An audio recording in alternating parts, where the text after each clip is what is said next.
Legal disclaimer. Before we begin, please remember, this video is for educational purposes only. It is not financial advice. I'm not a financial advisor, and your situation may be different from someone else's. Always do your own research or speak with a qualified professional before making investment decisions.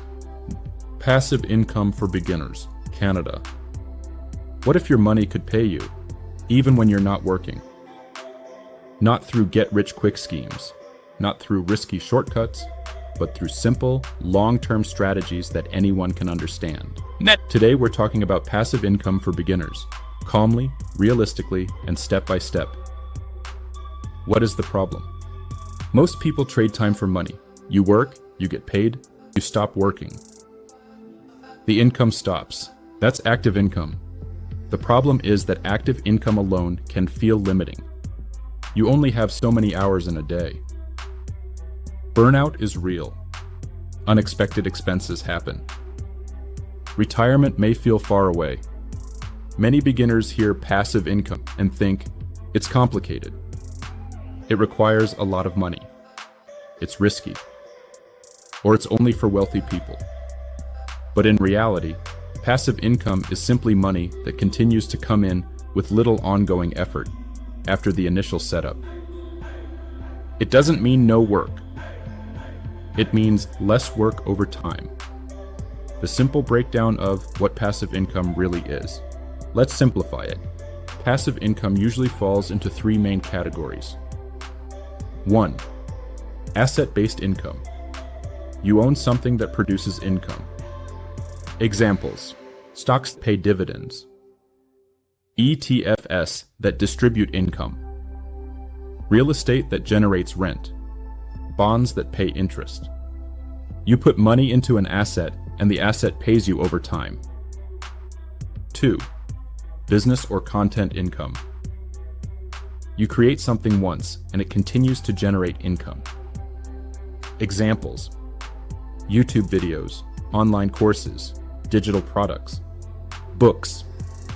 There's upfront effort, but ongoing income can continue for months or years. 3. Interest or lending income. You lend money and earn interest. Examples: high-yield savings accounts, bonds, peer-to-peer lending platforms. This is usually more stable, but often lower return compared to equities. Now here's the key. Passive income is not about chasing the highest yield. It's about building reliable systems over time. Some practical examples of passive income. Let's look at simple beginner-friendly examples. Dividend ETFs. Vanguard and iShares offer broad market ETFs that pay dividends. When you buy a dividend ETF, you own many companies at once. Some of those companies pay dividends. The ETF collects those dividends and distributes them to you. For example, you invest $10,000 in a dividend ETF. It pays 3% annually. That's $300 per year in passive income. Not life-changing. But if you consistently invest over years, the income grows. And if you reinvest it, it compounds. Covered call ETFs. Some ETFs use option strategies to generate higher income. For example, firms like Global X and Hamilton ETFs offer covered call ETFs. These may pay higher distributions, provide steady monthly income, but they often trade long-term growth for higher income today. For beginners, it's important to understand, higher yield does not always mean higher total return. Income and growth are not the same thing. Rental real estate. You buy a property, you rent it out. The rent pays the mortgage and generates cash flow. That's passive income, in theory. In practice, tenants call. Repairs happen. Maintenance costs money. Real estate can be powerful, but it is not fully passive. High-interest savings and bonds. Safer, but slower. You deposit money, you earn interest. No market swings. This is useful for emergency funds, stability, short-term goals. But it usually won't create financial freedom on its own. Content creation, evergreen content. You create a helpful YouTube video once. If it's evergreen, meaning it stays relevant for years, it can generate income over time. This is slower at first, but scalable. One video becomes 10, 10 become 50. The income can build gradually.